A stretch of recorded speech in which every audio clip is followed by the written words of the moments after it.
انت مستوعب انت بتقول ايه؟ ترجع لي الاجهزه دي جديده؟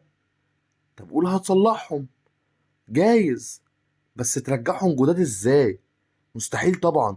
عارف من الاول انك مش هتيجي معايا بالسهل. يا عم ده اللمعه بتاعت الاستانلس اتطفت من على الاجهزه دي، المحابس قافشه، دي العيون كلها مسدوده. طب صلحولي وخليني امشي حالي بيهم كده. قلت لها لا يا فندم ارجعهم لك جديد، وانا عارف انا بقول ايه وانا قد كلامي. حلوه يا ولا، ايه ده ايه ده، ثبتني، صدقتك واقتنعت.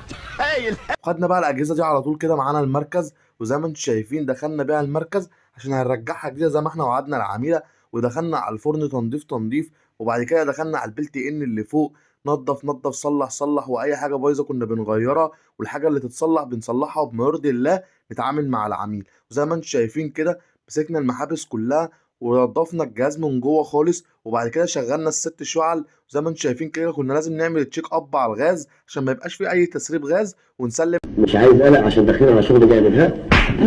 العميل الجهاز كما ينبغي. وهنا بقى الجهاز خلص وسرتشنا الاجهزه عشان نروح نوديها للعميل، وكان معاه جهاز تاني حبيت ان انا اصوره لكم بالمره.